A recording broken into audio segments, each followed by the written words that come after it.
Hello and welcome to the November 2020 podcast from Le Monde Diplomatique.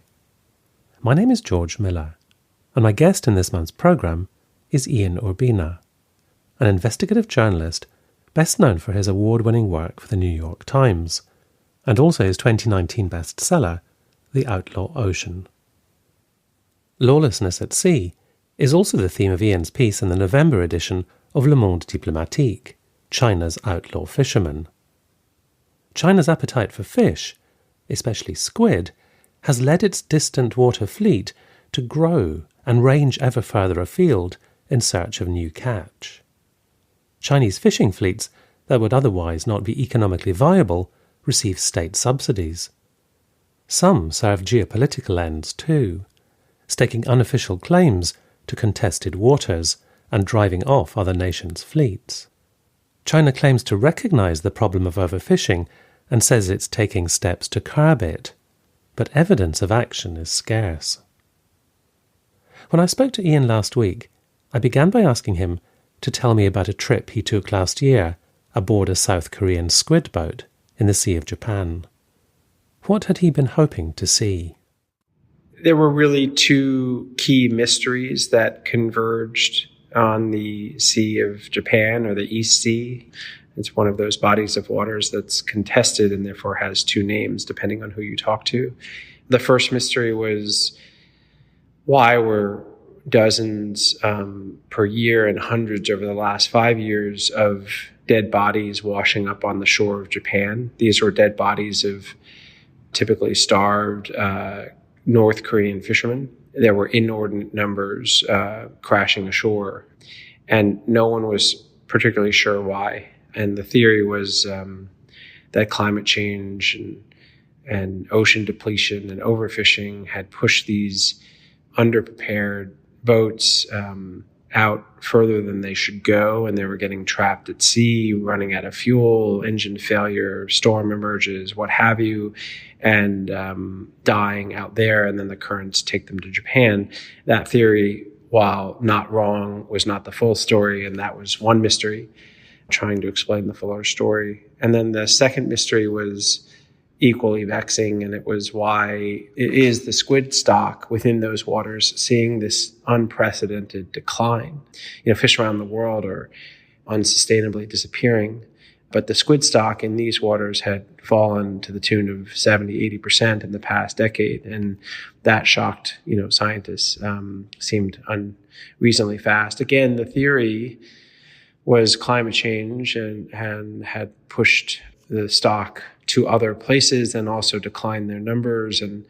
But it was a murky theory at best. So there seemed to be a potential answer or explanation to the two mysteries, which was anecdotally told as in sort of eyeball testimony from South Korean and Japanese fishermen that there were large numbers of illegal Chinese industrial boats entering North Korean waters. And it was the presence of these boats that was causing all sorts of problems. I'll return to that in a second. But that was anecdotal. And so what I had wanted to do with that story was figure out, could we pin that theory down, and how many Chinese boats, what were they doing there, were they legal? And that's why we began working on that investigation. And really, your investigation bore that out, didn't it? Because you did encounter large numbers of Chinese vessels, and they were seeking to make themselves undetectable and behaving really quite aggressively. That's quite right. Yeah. I mean, number one, the investigation was able to put a number on the size of this scofflaw fleet, this illegal flotilla, and that number was shocking. It was, said to be the largest discovery of an illegal fleet ever. And we were looking at 900 to 1,000 Chinese industrial squid boats that were routinely fishing in North Korean waters. Now, this wouldn't typically be illegal because China has had relations with North Korea and signed fishing agreements with them. But in 2017, in response to the nuclear weapons testing, the UN Security Council, China included, unanimously signed and order sanctions on North Korea. And quite explicitly within those sanctions was a prohibition on any form of foreign fishing in North Korean waters, so as to sort of attempt to constrain revenue to North Korea and disincentivize their nuclear program. And so for 1,000, annual or 900, 800 annually Chinese vessels to be going into North Korean waters and fishing, number one, now China couldn't say this was a few bad apples. This was close to a third or a quarter of their entire distant water fleet. Number two, we had data quite clearly showing what had previously been invisible. But like you said, the Chinese vessels turned off their transponders or locational transponders so as to be undetectable. But through some really savvy work by a team of international academics and an organization called Global Fishing Watch, there were alternate satellites that could be used in a creative way to lay eyes on these vessels. And these are not, and this is critical, I guess, these are not vessels which happen to be there just because they've got particularly adventurous scofflaw captains, as you said. They're there because the Chinese state is subsidizing their activities, and that's what contributes to it being done on such a large scale. Yeah, I think there are two issues here. One is the question of whether the Chinese government has allowed and permitted these vessels to go there, or at least is turning a blind eye to them. On that question, we don't have an answer. It seems to be the case that likely the Chinese government is turning a blind eye to these vessels as they go there. The second question is, well, how are there so many? China has the largest fishing fleet in the world, and the next two largest fleets combined don't top China's. So we're looking at a massive fleet, and its distant water fleet is especially large. And the reason as you said, the reason it has gotten so large is by way of huge subsidies. These vessels, if tomorrow China turned off the subsidy spigot, would not be sustainable. They would not make money, because especially the distant water, the cost of fuel in particular to go that far away and to fish for something that has such a low profit margin wouldn't be sustainable. But nonetheless, there they are in huge numbers, and there are lots of complicated reasons as to why China is keeping such a bloated fleet afloat, and some of those reasons are geopolitical, but that's why there's such a massive fleet in these waters. You talk about China unveiling a 5-year plan in 2016 to quite significantly limit the size of its distant water fleet by 2021. So they officially at least acknowledge there is a problem with it. But you suggest in your article there is very little hard data to establish whether anything practical has happened. We're nearly at the end of that 5-year plan. And you say that by some estimates, there could be as many as 17,000 distant water vessels operating under Chinese flags. That's right. I mean, on the one hand, it was a sort of two-track play from the government. On the one hand, the government recognized that it had a problem in its bloated fleet and in the fleet's industrial overfishing and its illegal behaviors both in its domestic waters, but also its illegal behaviors in foreign waters and international waters. And so they took a really strong stand in their next 5-year plan and laid out all these steps they planned on taking. That got a lot of press and placated a lot of China's critics. At the same time, China began adjusting how much information it revealed and also how it bundled that information in its revelation. So previously, it was much easier to be able to tell types of ships where they were going, types of subsidies, because there are good subsidies and bad subsidies. There are the bad subsidies, for example, are subsidies for fuel or new engines that just feeds over capacity, too many boats on the water, too many fish being pulled out of the water, and ocean decline. Good subsidies are, for example, helping transition fishermen off the water, into other lines of work, or making more efficient motors for pollution reasons, or, these sorts of things. So the opaqueness increased on one side, and the will to improve also, at least the rhetoric around it, also increased at the same time. So it's really hard to know, are we going forward or backwards?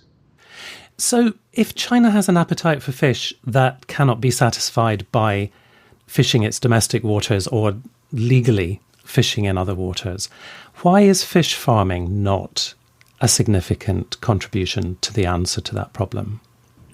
Well, fish farming has been in China and globally a big alternative, that has been for many years backed by large ocean conservation environmental groups, and for good reasons.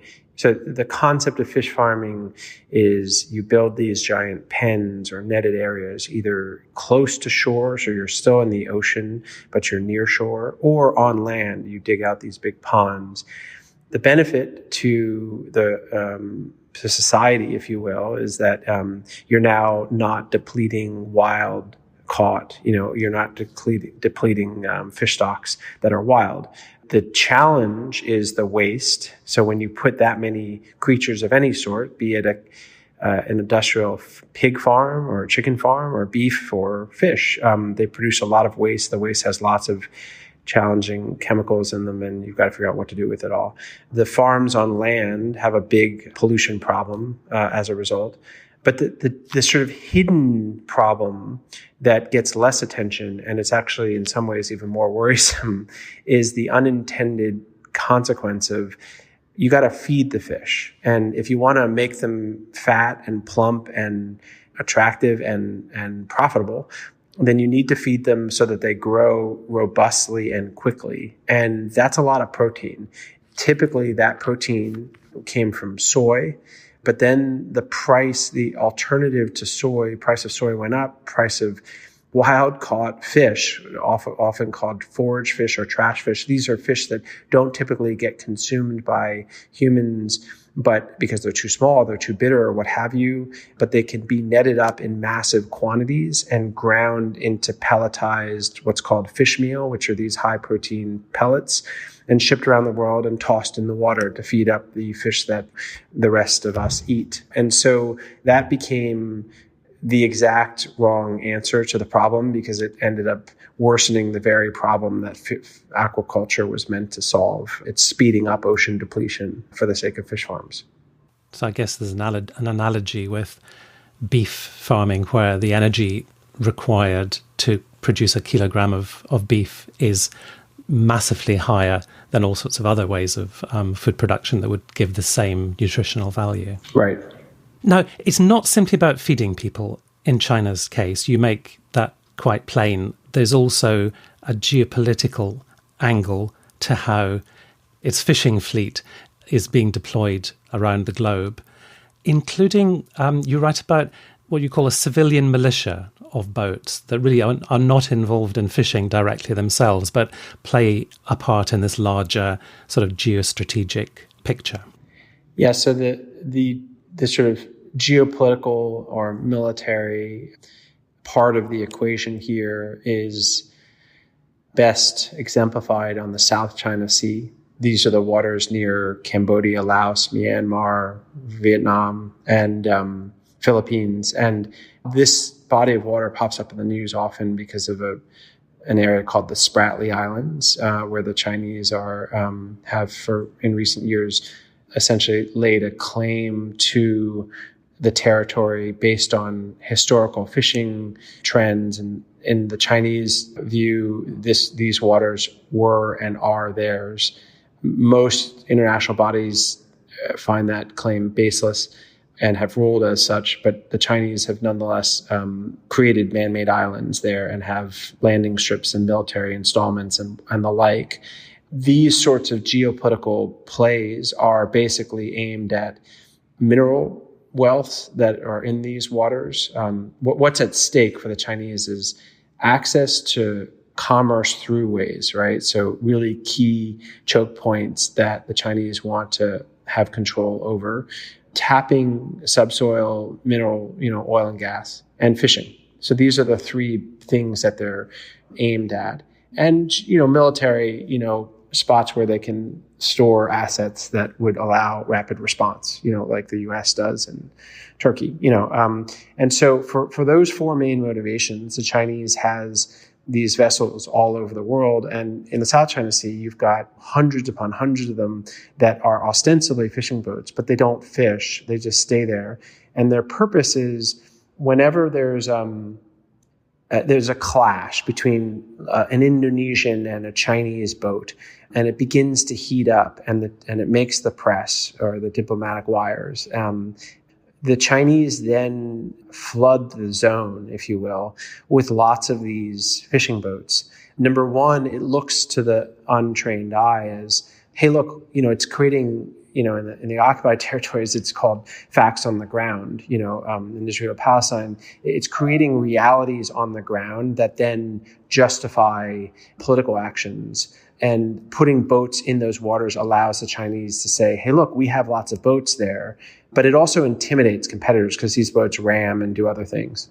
And that sounds like it's a characteristic of the way these fleets behave, not just in the South China Sea, but from your own first-hand experience on the South Korean squid boat. Intimidation is very much part of the playbook.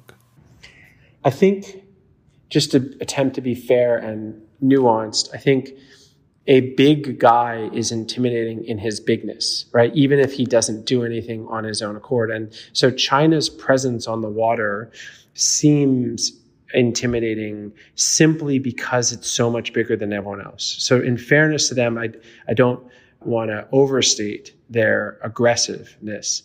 At the same time, they are aggressive, they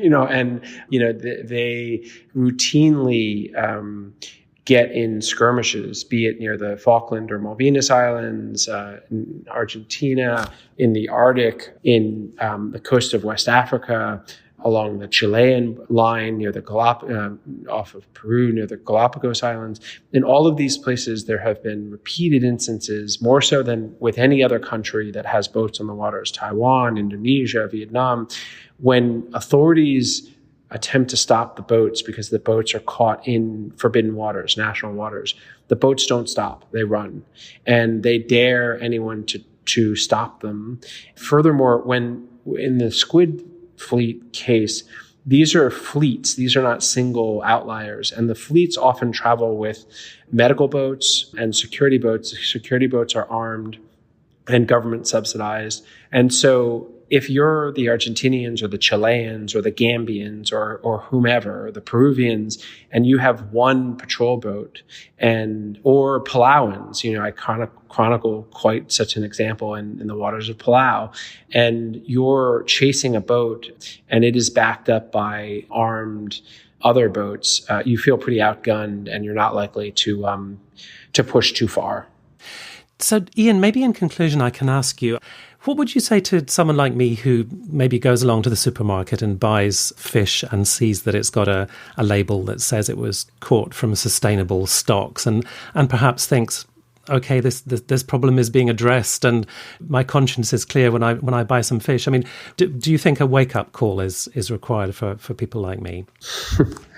The simple answer is yes, and the qualified one is yes, but yes, but I hesitate to proselytize or sort of exert browbeating towards people's own dietary choices. Nonetheless, I do think that historically the sustainable report card systems that were created, they've been around. Blood diamonds, sweatshop produced garment, dolphin-free tuna. There are examples in history of attempts by the market, by corporate players to clean up their supply chains. And I think seafood's going through one of those. Historically, the sustainably fished seal of approval has referred to purely environmental concerns and have not concerned other forms of illegality, sea slavery, intentional dumping, kind of fishing without your transponder on, these sorts of things. And so these accreditation programs in seafood are especially weak and don't, in my view, haven't caught up with the fuller and true threats that are in that supply chain. I was talking to Ian Urbina about his article, China's Outlaw Fishermen, which is in the November 2020 edition of Le Monde Diplomatique. Ian's book, The Outlaw Ocean, is out now in paperback and also available in a number of translated editions. More details on his website, theoutlawocean.com. Ian's article for us is available at mondediplo.com. If you're a subscriber, you can read every edition of the paper going back over 20 years, as well as exploring other resources such as maps, images, the podcast archive, and online exclusive content. And if you're not yet a subscriber, there's plenty of content online to entice you to become one, and full details on how to go about it. In the words of the late John Berger, why read LMD? To make sense of what's happening in the world, behind the misinformation. I hope you'll join me again next month for another interview with one of our contributors. Until then, thank you very much for listening, and goodbye.